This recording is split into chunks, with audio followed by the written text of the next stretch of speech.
All right, today we are going to be reviewing factoring. Now, factoring is one of those important concepts that we need to know for our math courses from here on out. So we're going to be reviewing several different ways to factor depending on what type of polynomial we have. So the first type we're going to look at is the greatest common factor, or GCF. Anytime you hear GCF, you need to know that that means greatest common factor. So what we're looking for in a greatest common factor is the largest thing that we can divide all the terms in our polynomial by. So if we take a look at number 1, you always want to look at both the numbers and the variables to come up with the biggest thing that we can divide everything by. So in this case, we have two terms. So we have x squared as a term, we have negative 3x as a term. So we need to figure out what we can divide both of those terms by. Well, if we start with our numbers, the only number that you can divide those both by is 1, and dividing by 1 isn't going to change anything, so that doesn't really do us any good. So next we move to the variables. Now, we see that in the first term we have x squared, which means x times x. In our second term, we have a negative 3x, which means negative 3 times x. So what factor do they have in common? Well, they have an x in common. So that's their greatest common factor. I can only divide by a single x because my second term only has a single x. So what you're going to do then is you're going to divide both terms by x, whatever your greatest common factor is. And then when you go to write your answer, that greatest common factor has to sit in front, and then you're going to open a parentheses. Then you're going to put what you have left in the parentheses after you divide. Well, if I divide that first term by x, so x squared divided by x, well, one of the x's on the top cancels with the x on the bottom and leaves us with just x. When I do my second term divided by x, well, I have negative 3 times x, so the x cancels with the x and leaves us with negative 3. So the factored form of our expression is x times x minus 3. Now we take a look at number 2. So we want to try to figure out the largest thing that we can divide both of those terms by. So we have negative 5x and we have positive 15. So what can I divide those both by? We'll start with your numbers. I know that 5 and 15 can both be divided by 5. However, there's something we need to be careful of. I notice that my leading term has a negative, which means that my GCF must be a negative. So I know I'm going to need to divide by a negative, but a negative what? Well, we said the largest thing we could divide those by is 5. Now, what about x's? Well, the first term has an x, the second term does not have an x, which means my GCF cannot have an x. Therefore, my GCF is just negative 5. So I'm going to put that negative 5 out here. And then, what do I get when I divide both terms by negative 5? Well, when I do negative 5x divided by negative 5, well, negative 5 divided by negative 5 is a positive 1. So really, those just cancel out. And we're left with x, or 1x. Then we have 15 divided by negative 5. Well, that gives us negative 3. So the factored form is negative 5 times x minus 3. But you've got to remember, the leading sign has to match the sign of your GCF. Notice in number 1, we had an understood positive x squared, and this is a positive on my GCF. So that's important to remember. All right, the next thing that we want to look at is grouping. Now, grouping is always going to be done with 4 terms. That's important to understand. If you have 4 terms, you can do grouping, but you can only do grouping if you have 4 terms. So the way you want to do this is you want to take the 4 terms and you want to split it in the middle to make 2 groups with 2 terms in each group. Then we're going to do the greatest common factor for each one of those groups. So if I take my first group, x squared minus 3x, and I come up with the greatest common factor for just that group, just those 2 terms, then just like in number 1, the only thing that I can divide those both by is a positive x. So I put my GCF on the outside, and then when I divide x squared by x, I get x. Then when I do negative 3x divided by x, I get negative 3. All right, then I take my second group, which is negative 5x plus 15. So now I want to figure out what is my greatest common factor for each of those. Well, what can I divide them both by? 5, but because that first term in that group is negative, my GCF has to be negative. So we're going to divide by a negative 5. So I put my negative 5 first, and then negative 5x divided by negative 5 is simply x. And then 15 divided by negative 5 is negative 3. Okay, so we've taken care of the GCF for each group. Now, something important happens here. We notice that the parentheses that we have left over after we divide out the GCF is identical. That's important. So remember that we have split this into two groups. Now, each group contains x minus 3 in the parentheses. So what we want to do now is we want to take that matching factor and we're going to bring it to the front. So basically we're factoring out that common parentheses. So if we take that out of each group, then what do we have left? Well, we have the x from the first group and we have the minus 5 from the second group.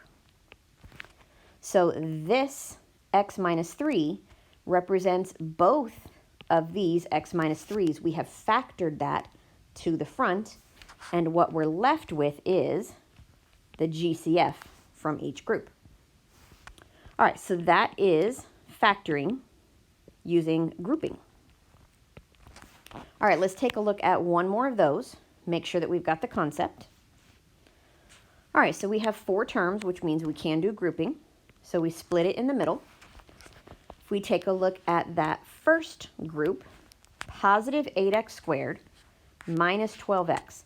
So we know that we're going to have to divide by a positive because this is positive. But a positive what? So start with your numbers. 8 and 12 can both be divided by 4.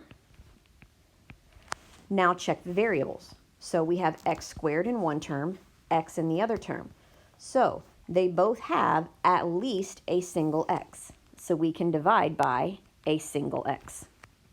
So we've got our greatest common factor is 4x.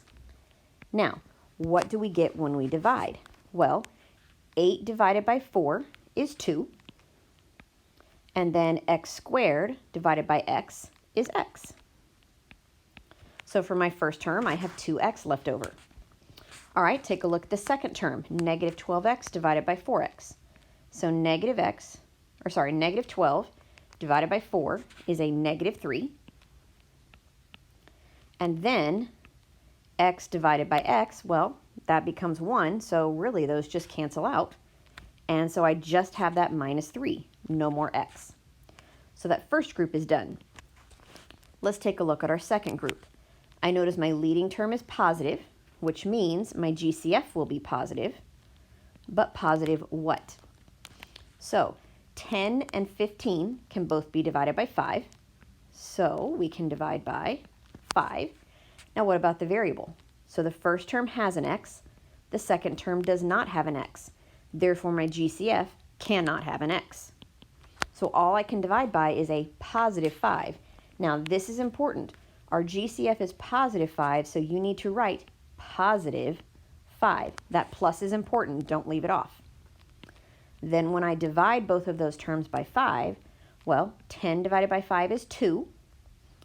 And then we still have that x, but it has nothing to be divided by. Therefore, it remains x. So 10x divided by 5 is 2x. Then we have negative 15 divided by 5 is a negative 3. And so what do you know? We have the exact same two parentheses again. That should happen every time with grouping if we've done it correctly. Now remember, these are our two groups. Now what our two groups have in common is that parentheses. So we factor that common parentheses out to the front. And then what do we have left over? We have the 4x from the first group, and we have the plus 5 from the second group.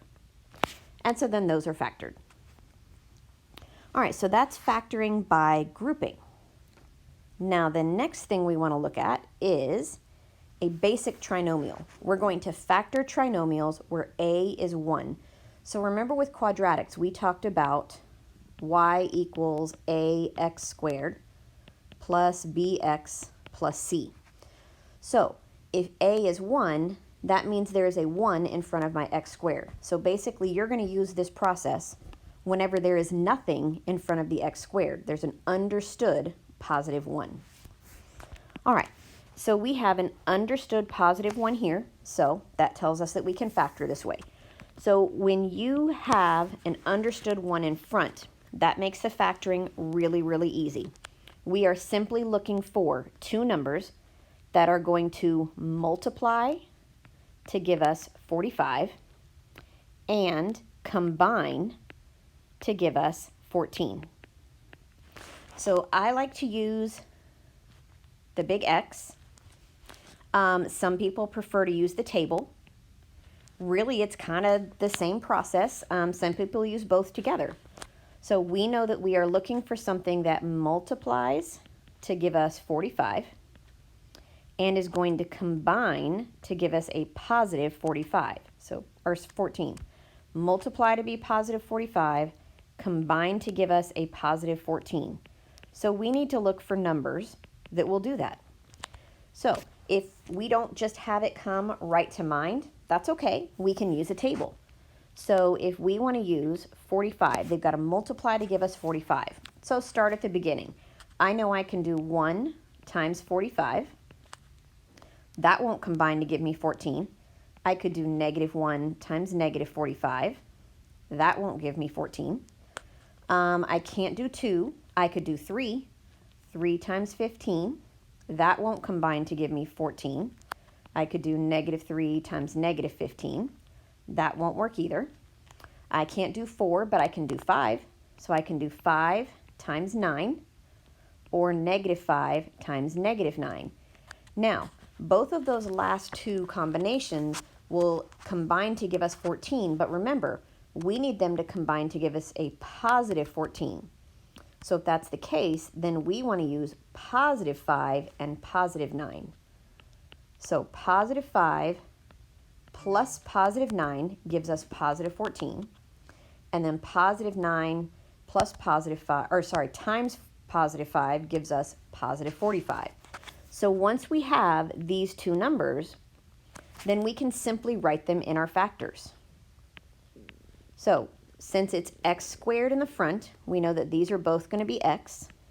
And then our numbers, positive 5 and positive 9. So that's factored. And if we wanted to check our answer, we could simply multiply that out like we did the day before. So we could say, now remember, this is checking my answer. This is my answer. But if I want to check it, then remember I can do x times x, that's x squared. X times 9, that's 9x. 5 times x is 5x. And 5 times 9 is 45. Then when we combine those two middle terms, sure enough, that's going to give me 14x. And so we get what we started with. So we have checked our answer and everything is fine. So we want to make sure that we remember when you have an understood 1 in front of that x squared, all you're really doing is figuring out what multiplies to give you that last term and combines to give you that middle term. So let's look at a few more of those. Now we are going to have to be careful with our signs for these problems. All right, so for this one, we know that it's going to be x for the first thing in each parentheses because we have x squared. What we need to find now for our numbers is what multiplies to give us 20 and combines together to give us a negative 9. So we can use our big X, or we can use our table, or we can use a combination. So we need to multiply to get a positive 20, and we need to combine to get a negative 9. So let's look at our combinations that will multiply to give us a positive 20. Well, I can do 1 times 20. I can do negative 1 times negative 20. Those won't work. I could do 2 times 10, or negative 2 times negative 10. Nope, because those would combine to give me 12 and negative 12. I can't do 3, but I can do 4 times 5, or negative 4 times negative 5. Well, there we go. This one will combine to give me a negative 9. Negative 4 plus negative 5 gives me a negative 9. So those are the two numbers that I want to use. So I have x minus 4, and I have x minus 5 for my two factors. And so then that is my answer. Alrighty.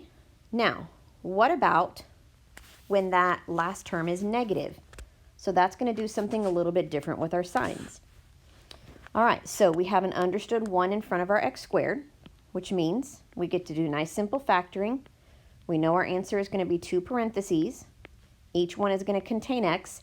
Now we need to find the numbers that multiply to give us negative 8 and combine to give us a positive 2. So multiply to negative 8, combine to a positive 2. All right, so for a negative 8, we can do 1 times negative 8, or we can do negative 1 times positive 8. Neither of those are going to combine to give me 2. This one would give me negative 7. This one would give me positive 7. That's not what I want. Okay, so let's keep going. I could do 2 times negative 4, or I could do negative 2 times positive 4. That might work. So 2 plus negative 4, or 2 minus 4, is a negative 2. That's close, but I want a positive. So negative 2 plus 4 would give me positive 2. So that's what I want. So I need to use negative 2 and positive 4. So x minus 2 and x plus 4. And so then there are our two factors. All right, let's do one more of these, and then we will move on to some problems that don't have a 1 in front of the x squared. All right, for this one, again, understood 1, which means we know that we're going to get 2 parentheses. They're both going to start with x. Now we need two numbers that multiply to give us negative 12 and combine to give us a negative 1. Remember, there is an understood 1 there. So I need two numbers that multiply to give me negative 12 and combine to give me a negative 1. So if we go to our table, and some of us don't need to do the table, we can just see the numbers and we know. But if we need the table, then we'll write it out. So if I need two numbers that multiplied to give me a negative 12, I know they have to have opposite signs just like the last one. So I could do 1 times negative 12, or I could do negative 1 times positive 12. Well, neither of those are going to combine to give me 1. So then I could do 2 times negative 6, or negative 2 times positive 6. That's still not going to work, because this one would give me negative 4, and then this one would give me a positive 4. I need a negative 1. All right, so the next set of numbers that would multiply to give me negative 12, I could do 3 times negative 4, or negative 3 times positive 4. Okay, well, one of those is going to work. So 3 minus 4 is a negative 1, and negative 3 plus 4 is a positive 1. Well, remember, I want a negative 1, therefore, that's the combination I want. I want positive 3, and I want negative 4. So x plus 3 and x minus 4. Now, something that's important to know for all four of these problems is the order of the factors doesn't matter. As long as you have the same two parentheses, it's totally fine. So for this last problem, if I had the x minus 4 first and then the x plus 3, that would be totally fine. It's the same thing. As long as you have the same two parentheses, then the order of them does not matter. So either one of those answers would be perfectly fine. All right, so that's factoring when we have a 1 in front of the x squared, an understood one. Now let's take a look at what happens when we have a number in front of the x squared. So for this one, we've got some steps to follow. And it looks really long and scary, but if you follow the process, it's really not bad. It's similar to what we just did. It's just going to have a few extra things that we have to do. All right, so we have our standard form, and we know that a is in front of x squared. C is going to be the constant. So what we have to do when this is not 1, then what we have to do is multiply a times c. So whatever number is in front of the x squared times the constant. And then we're going to be looking for the pair of factors that combine to be the middle. So if you do your x, then up here you're going to have a times c, whatever that comes out to be, and then this is going to be b. So you're still looking for numbers that multiply to give us that top number and combine to give us the bottom number. But in order to get that top number, you're going to have to multiply first. All right, so then once we have that, then we're going to do some more stuff. But I want to start with just that first so I don't overwhelm you. So let's take a look at this number, and let's start with just that. So if I want to take a times c, all right, well, 5 times 12 is 60. So I know that in my big X, I'm going to have 60 on the top. So I'm looking for numbers that multiply to give me 60. So we'll come back to that, and positive 60 at that. All right, then they need to combine to give me negative 32. All right, so let's take a look at numbers that do that. All right, so if we have 1 times 60, negative 1 times negative 60, those are not even close to combining to give me negative 32. So I could do 2 times 30 or negative 2 times negative 30. Oh, hey, there we go. We got to that pretty quickly. So negative 2 and negative 30 will combine together to give me a negative 32. So I have negative 2 and I have negative 30. Okay, so that part is really, really close to what we did before. We just have to multiply to get this number before we do all the rest. Now, from here, we've got to do something a little bit different. So let's go back up to our steps. So we've done this, and we found the pair that multiplies to be a times c and combines to be b. Now what we have to do is we have to split the middle term. So our middle term is that negative 32x. So we need to split that. We're going to rewrite the first and the last term. Those are going to stay the same. And then the middle term is going to get split and be replaced by these two numbers. Because remember, we said negative 2 plus negative 30 would give me a negative 32. So we're going to take, let me erase all of these circles here. So we're going to leave the 5x squared. We're going to leave the plus 12 on the end, but this middle term is going to get split. Now notice the middle term is x, which means that these need to be x. So we're going to have negative 2x and negative 30x are going to replace the negative 32x. Now it doesn't really matter which one goes first. We can put the negative 2x first or the negative 30x first, whichever way you think it's going to be easiest to do our grouping. So for now, I'm just going to go ahead and leave these in the order that I have them. So negative 2x and then negative 30x. So if we were to combine like terms, we would get our original problem. So we're good. But now we have 4 terms. So says use the associative property to separate the 4 terms into 2 groups. That really just means use grouping from here. And we just went over grouping not that long ago. So we're going to go back to our 4 terms here. We're going to split it into 2 groups. And then we're going to look at the GCF of each group. So for my first group, what can I divide those both by? Well, I know it has to be positive because that first term is positive.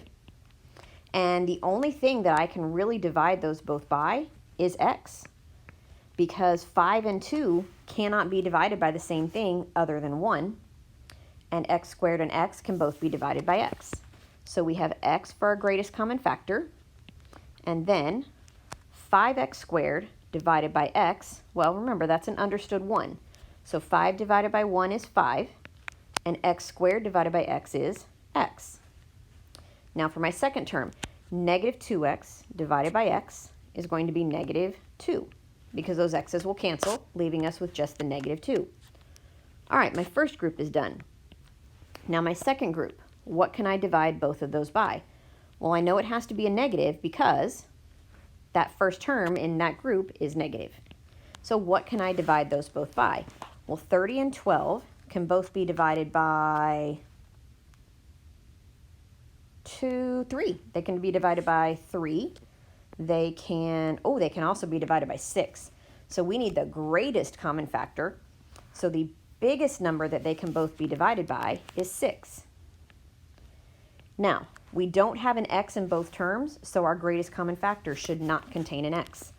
So the greatest common factor is negative 6. And then when I divide both of those things by negative 6, well, negative 30 divided by negative 6 is a positive 5. Then I have an x on top, but no x on the bottom, so it just remains x. Then positive 12 divided by negative 6 is a negative 2. Now, what do you know? Our parentheses match. That's good. So then, remember, these are two separate groups. So each group contains 5x minus 2, so we factor that to the front, just like we did before. And then what we're left with from each group is x and negative 6. And so then we have that completely factored. So if we notice, it started out the same as the ones we did where we had 1 in front, or almost the same. But the way it ends is very different, so we need to be careful of that. All right, let's look at one more of these, because these do take a little bit more time, but they are very important that we be able to do them well. All right, so let's start with our a times c. So a times c, 4 times 15 is a positive 60. Then, so we know we need two numbers that multiply to give us a positive 60, and then they need to combine to give us a negative 17. All right, so let's do our table and see if we can come up with those numbers. All right, so we have numbers that multiply to give us a positive 60. Well, to multiply to give us a positive, we need two of the same signs. So we could do positive 1 times positive 60, negative 1 times negative 60. Not even close. We could do 2 times 30, or negative 2 times negative 30. Nope, that would give us 32 and negative 32. We could do 3 times 20, or negative 3 times negative 20. Well, that would give us 23 and negative 23. We could do 4 times 15, or negative 4 times negative 15. Well, that would give us 19 and negative 19. We're getting closer, so we're almost there. Remember, we're looking for negative 17. All right, then we can divide by 5. So that would be 5 times 12, or negative 5 times negative 12. There we go. So negative 5 plus negative 12 would give us negative 17. So those are the numbers that we want to use. Negative 5 and negative 12. Now remember what we're going to do with those numbers. That's what we're going to split the middle term to be. So those need to both have x on them when we split it. So we're going to leave the 4x squared. However, my negative 17x is going to get replaced by negative 5x and negative 12x. Now, when I look at these two terms, and I know that I'm going to end up doing grouping, 5x seems like it would go with 15 really well. and then 12 would go with 4 really well. So I'm actually going to switch the order on those, and I'm going to have the negative 12x first, and then the negative 5x, and then remember that that plus 15 remains on the end. Now we can do our grouping. So if I take a look at my first group, what can I divide those both by? Well, 4 and 12 can both be divided by 4, and we know that we need it to be a positive 4 because that first term is positive. Then what about x? Well, the first term is x squared, the second term is x, which means they can both be divided by a single x. So my greatest common factor is 4x, and when I divide both of those terms by 4x, so 4x squared divided by 4x, well, 4 divided by 4 is 1, and then x squared divided by x is x.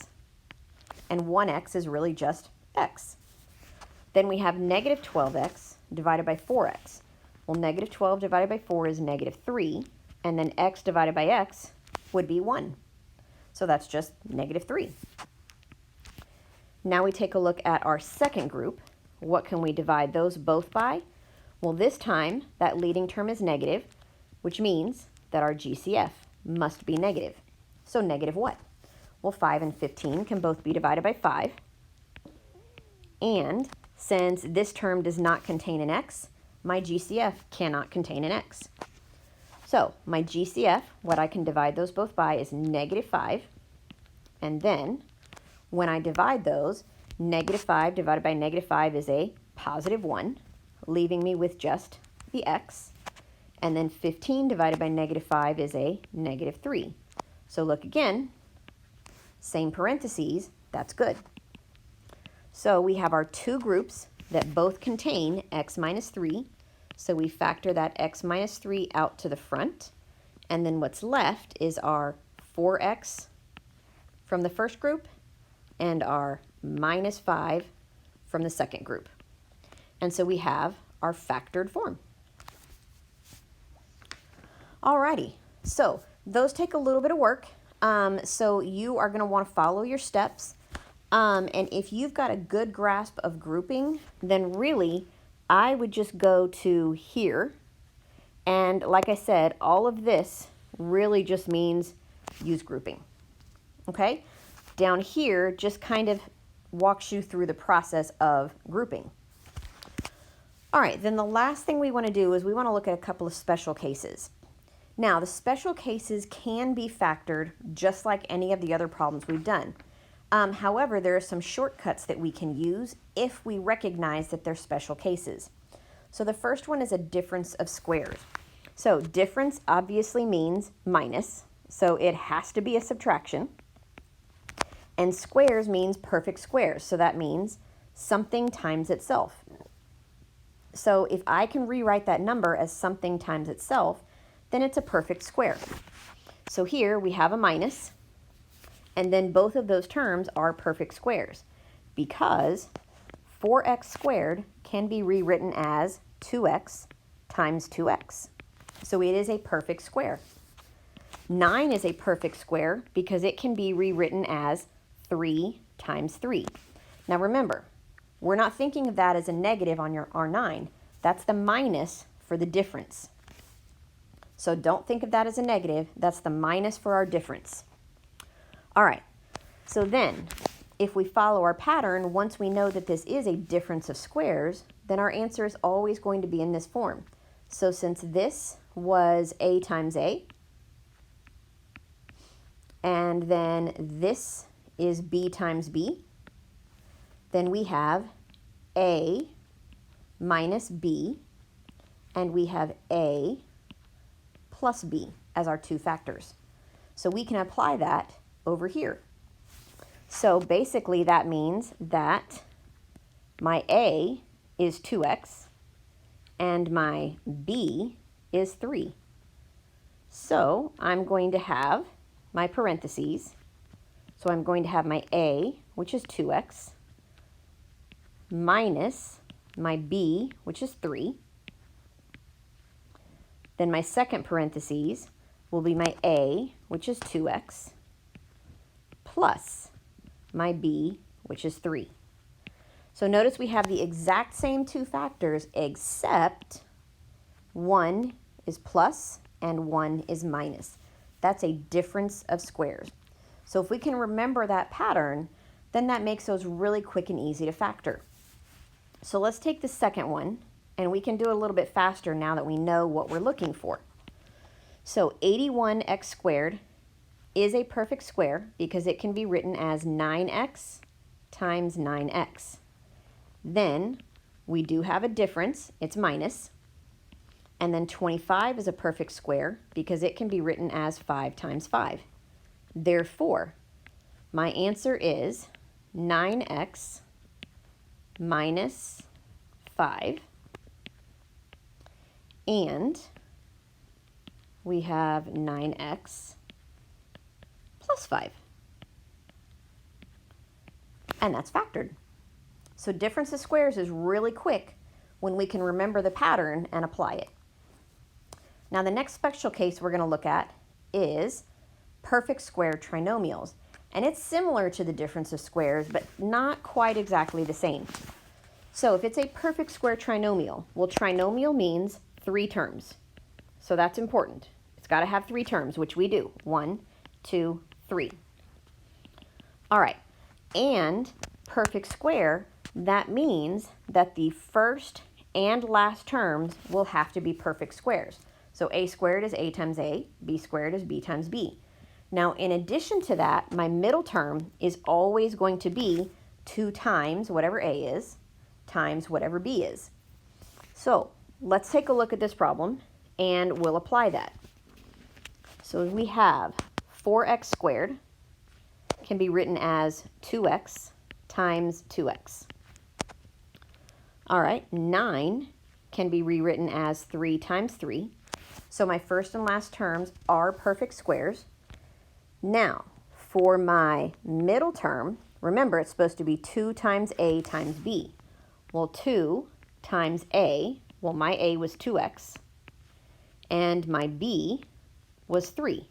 So 2 times 2x times 3 does indeed give me 12x. So this meets the pattern. So once we've identified that, I don't really need this. What I need is my a and b. So if I look at the answer up here, notice I'm going to have a single parentheses that's squared, and all I really need to know is my a and my b. Now, one more thing that is super important for this is noticing or knowing what sign to put here. How do I know that that's a plus and not a minus?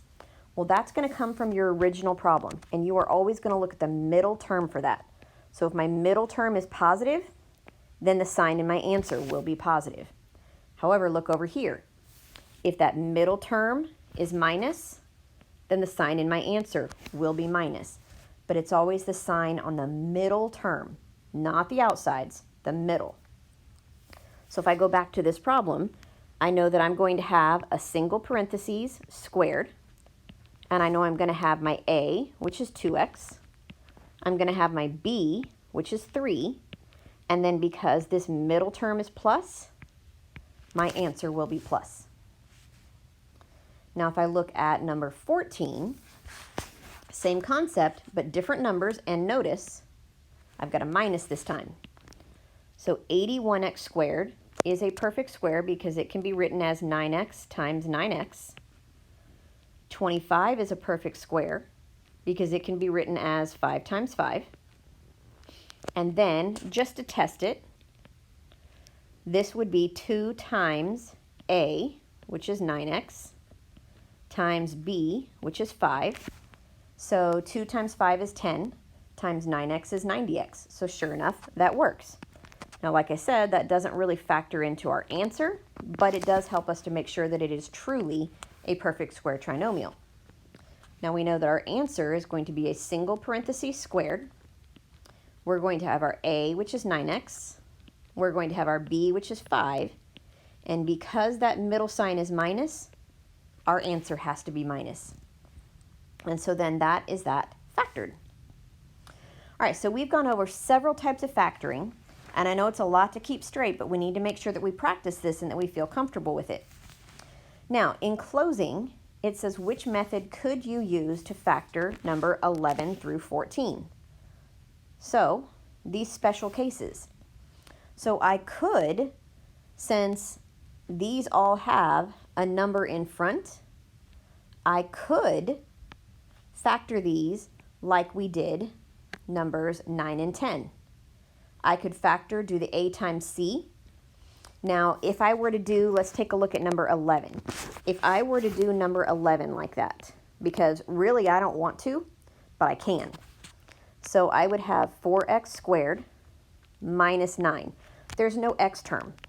So what that means is 4x squared plus no x minus 9.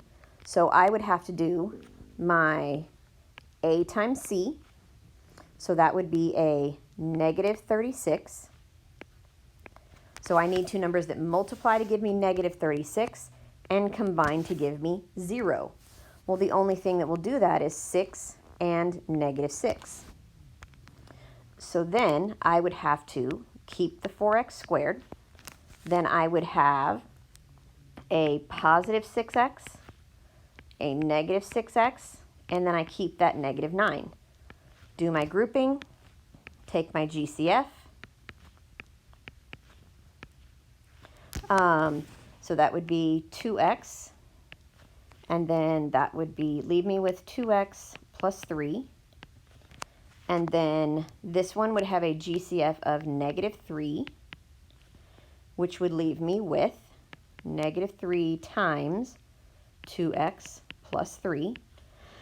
And then factor out that 2x plus 3, which leaves me with 2x minus 3. So I have the exact same answer, but that was so much more work.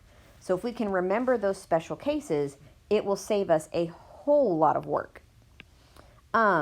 So that's what that first one is. We could factor it like a trinomial with a greater than 1, but we don't really want to. So the benefit of memorizing how to use the special cases is it saves us time and work.